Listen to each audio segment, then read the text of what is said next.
नमस्कार मित्रों, Shukla ji UP 32 channel में आपका स्वागत है। और आज हम माँ शारदा मैहर की कथा के बारे में सुनाएंगे। और जो लोग नए हैं वो चैनल को सब्सक्राइब कर लें और जो पुराने हैं वो लाइक एवं कमेंट अवश्य करें। और मित्रों, कथा को पूरा सुनना, नहीं तो समझ में कम आएगा। तो हम अपनी मैहर देवी की वीडियो शुरू करते हैं। मैहर में शारदा माँ का प्रसिद्ध मंदिर है, जो नरसिंह रूप से संबंध कैमूर तथा बिंद की पर्वत श्रेणियों की गोद में अठखेलियाँ करती तमसा के तट पर त्रिकूट पर्वत की पर्वतमालाओं के मध्य 600 फुट की ऊंचाई पर स्थित है। यह ऐतिहासिक मंदिर 108 शक्तिपीठों में से एक है। यह पीठ सतयुग के प्रमुख अवतार नरसिंह भगवान के नाम पर नरसिंह पीठ के नाम से भी विख्यात है। ऐतिहासिक तथ्यों के आधार पर आल्हा खंड के नायक आल्हा व ऊदल दोनों भाई माँ शारदा के अनन्य उपासक थे। भारत की तलहटी में आल्हा का तालाब व अखाड़ा आज भी विद्यमान है। यहाँ प्रतिदिन हजारों दर्शनार्थी आते हैं, किंतु वर्ष में दोनों नवरात्रों में यहाँ मेला लगता है, जिसमें लाखों यात्री मैहर आते हैं। माँ शारदा के बगल में प्रतिष्ठापित नरसिंह देव जी की पाषाण मूर्ति आज से लगभग 1500 वर्ष पूर्व की है। देवी शारदा का यह प्रसिद्ध शक्तिपीठ देश के लाखों भक्तों के आस्था का केंद्र है। माता का यह मंदिर धार्मिक तथा ऐतिहासिक है। KJS के पास इच्छापुर उत्पत्ति। ब्रह्मा जी के पुत्र दक्ष प्रजापति का विवाह स्वयंभू मनु की पुत्री प्रसूत से हुआ था। प्रसूत ने 16 कन्याओं को जन्म दिया, जिनमें से स्वाहा नामक एक कन्या का अग्निदेव के साथ, स्वाधा नामक एक कन्या का पितृगण के साथ, सती नामक एक कन्या का भगवान शंकर के साथ और शेष 13 कन्याओं का धर्म के साथ विवाह हुआ। धर्म की पत्नियों के नाम थे श्रद्धा, मैत्री, दया, शांति, तुष्टि, पुष्टि, क्रिया, उन्नत, बुद्ध, मेधा, तितिक्षा, ही, मूर्ति। सती का जन्म विवाह तथा शिव वैमनस्य। दक्ष के प्रजापति बनने के बाद ब्रह्मा ने उसे एक काम सौंपा, जिसके अंतर्गत शिव और शक्ति का मिलाप करवाना था। उस समय शिव तथा शक्ति दोनों अलग थे, इसलिए ब्रह्मा जी ने दक्ष से कहा कि वे तप करके शक्ति माता को प्रसन्न करें तथा पुत्री के रूप में प्राप्त करें।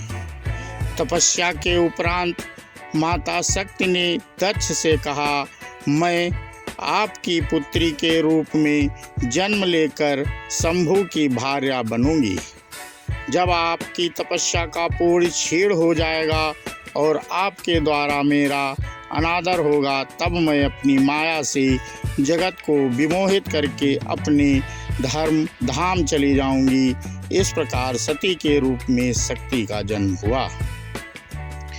प्रजापति दक्ष का भगवान शिव ने मनोमालिन्य होने के कारण रूप में 3 मत हैं। एक मत के अनुसार प्रारंभ में ब्रह्मा के 5 सिर थे। ब्रह्मा के अपने 3 सिरों में वेद पाठ करते तथा 2 सिर से वेद को गालियां भी देते, जिससे क्रोधित हो शिव ने उनका एक सिर काट दिया। ब्रह्मा दक्ष के पिता थे, अतः दक्ष क्रोधित हो गया और शिव से बदला लेने की बात करने लगा। लेकिन यह मत अन्य प्रामाणिक संदर्भों में से खंडित हो जाता है। श्रीमद् भागवत पुराण में स्पष्ट वर्णित है कि जन्म के समय ही ब्रह्मा के 4 ही सिर थे। दूसरे मत के अनुसार शक्ति द्वारा स्वयं भविष्यवाणी रूप में दक्ष से स्वयं के भगवान शिव की पत्नी होने की बात कह दिए जाने के बावजूद दक्ष शिव को सती के रूप में नहीं मानते थे। इसलिए उन्होंने सती के विवाह योग्य होने पर उनके लिए स्वयंवर का आयोजन किया तथा उसमें शिव को नहीं बुलाया। फिर भी सती ने शिवाय नमः कहकर वरमाला पृथ्वी पर डाल दी और वहां प्रकट होकर भगवान शिव ने वरमाला ग्रहण करके सती को अपनी पति बनाकर कैलाश चले गए। इस प्रकार अपनी इच्छा के विरुद्ध अपनी पुत्री सती द्वारा शिव को पति चुनने के कारण दक्ष शिव को पसंद नहीं करते थे। तीसरा मत सर्वाधिक प्रचलित है। इसके अनुसार प्रजापतियों के एक यज्ञ में दक्ष के पधारने पर सभी देवताओं ने उठकर उनका सम्मान किया, परंतु ब्रह्मा जी के साथ शिव जी भी बैठे ही रहे। शिव को अपना जमाता अर्थात पुत्र समान होने के कारण उनके द्वारा खड़े होकर आदर नहीं दिए जाने से दक्ष ने अपना अपमान महसूस किया और उन्होंने शिव के प्रति कटुक्तियों का प्रयोग करते हुए अब से उन्हें यज्ञ में देवताओं के साथ भाग न मिलने का शाप दे दिया। इस प्रकार इन दोनों का मनोमालिन्य हो गया। सती का आत्मदाह। उक्त घटना के बाद प्रजापति दक्ष ने अपनी राजधानी कनखल में एक विराट यज्ञ का आयोजन किया, जिसमें उन्होंने अपने जमाता शिव और पुत्री सती को यज्ञ में आने हेतु निमंत्रित नहीं किया। शंकर जी के समझाने के बाद भी सती अपने पिता के उस यज्ञ में बिना बुलाए ही चली गईं। यज्ञ स्थल में दक्ष प्रजापति ने सती और शंकर जी को घोर निरादर किया। अपमान न सह पाने के कारण सती ने तत्काल यज्ञ स्थल में ही योगन से स्वयं को भस्म कर दिया। सती की मृत्यु का समाचार पाकर भगवान शंकर ने वीरभद्र को उत्पन्न कर उसके द्वारा उस यज्ञ का विध्वंस करा दिया। वीरभद्र ने पूर्व में भगवान शिव का विरोध तथा उपहास करने वाले देवताओं तथा ऋषियों को यथायोग्य दंड देते हुए दक्ष प्रजापति का सिर भी काट डाला। बाद में ब्रह्मा जी के द्वारा प्रार्थना किए जाने पर भगवान शंकर ने दक्ष प्रजापति को उसके सिर के बदले में बकरे का सिर प्रदान कर उसके यज्ञ को संपन्न करवाया। दक्ष यज्ञ विध्वंस कथा। दक्ष यज्ञ विध्वंस की कथा के विकास के 3 चरण हैं। इस कथा के प्रथम चरण का रूप महाभारत के शांति पर्व में है। कथा के इस प्राथमिक रूप में भी दक्ष का यज्ञ कनखल में हुआ था। इस कथा परंतु गंगाधर इस कथा महापुराण से लेकर शिव पुराण तक वर्णित है। इसमें सती हठपूर्वक यज्ञ में सम्मिलित होती हैं तथा कुपित होकर योगाग्नि से भस्म हो जाती हैं। स्वाभाविक है, जब सती योगाग्नि में भस्म हो जाती हैं तो उनकी लाश कहाँ बचेगी। इसलिए उनकी लाश लेकर शिव जी के भटकने आदि का प्रश्न ही नहीं उठता है। ऐसा कोई संकेत कथा के इस चरण में नहीं मिलता। इस कथा में वीरभद्र शिव जी की जटा से उत्पन्न होता है तथा दक्ष का सिर काट कर जला देता है। परिणाम स्वरूप उस बकरे का सिर जोड़ा जाता है। शक्तिपीठ। इस तरह सती के शरीर का जो हिस्सा और धारण किए आभूषण जहाँ जहाँ गिरे वहाँ शक्तिपीठ अस्तित्व में आ गए। शक्तिपीठों की संख्या विभिन्न ग्रंथों में भिन्न भिन्न बताई गई है। तंत्र चूड़ामणि में शक्तिपीठ की संख्या 52 बताई गई, देवी भागवत में 108 शक्तिपीठों का उल्लेख है, तो देवी गीता में 72 शक्तिपीठों का जिक्र मिलता है। देवी पुराण में 51 शक्तिपीठों की चर्चा की गई है। परंपरागत रूप से देवी भक्तों और सुधीजनों में 51 शक्तिपीठों की विशेष मान्यता है। यह कहा जाता है कि जब शिवमृत देवी माँ के शरीर को ले जा रहे थे, उनका हार इस जगह गिर गया और इसलिए नाम मैहर माई का हार पड़ गया। एक कहानी यह भी है कि भगवती सती का ऊर्ध्व ओष्ठ यहाँ गिरा था।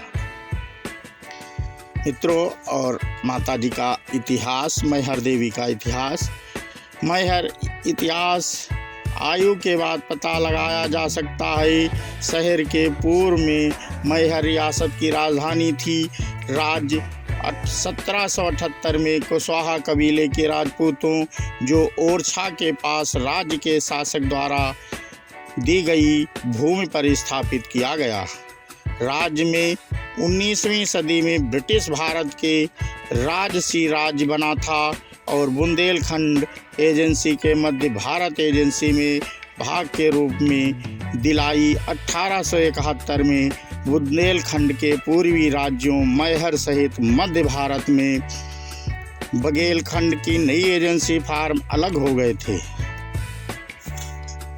1933 बुंदेलखंड एजेंसी को हस्तांतरित किया गया।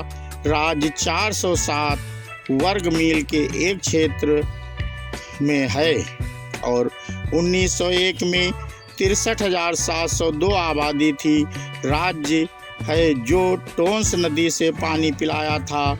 जलोढ़ मिट्टी के बालुओं पत्थर को कंवर मुख्य रूप में शामिल है और दक्षिण के पहाड़ी जिले में छोड़कर उपजाऊ है। एक बड़े क्षेत्र में वन के तहत किया गया, जिसमें से एक छोटे से उत्पादन निर्यात प्रदान की गई।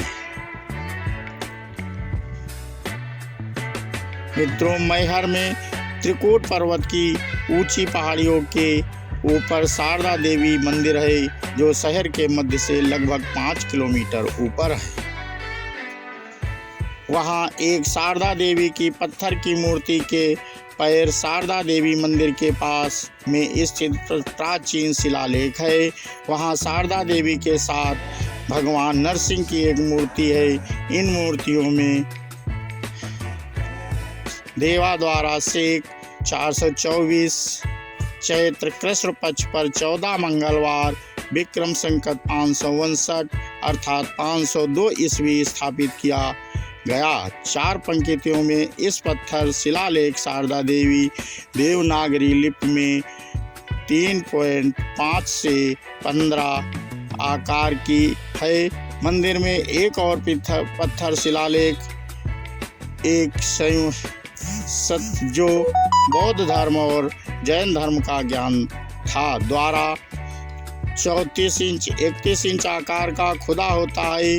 इस शिलालेख नागदेव के एक दृश्य भालू और पता चलता है कि आज दामोदर सरस्वती के बेटे के बारे में थी। कलयुग का व्यास माना जाता है और यह है कि पूजा के उस समय बकरी बलिदान की व्यवस्था चली। स्थानीय परंपरा का पता चलता है कि योद्धाओं आल्हा और उदल, जो पृथ्वीराज चौहान के साथ युद्ध किया था, इस जगह के साथ जुड़े हैं। दोनों भाई शारदा देवी के बहुत मजबूत अनुयायी थे। कहा जाता है कि आल्हा 12 साल के लिए और शारदा देवी के आशीर्वाद से अमर्त्य है। आल्हा और उदल करने के लिए दूर दराज से जंगल में देवी यात्रा पहले कहा जाता है। आल्हा को नाम शारदा माई द्वारा देवी माँ कहकर बुलाते थे और अब वह रूप में माता शारदा माई लोकप्रिय हो गई। बोलो।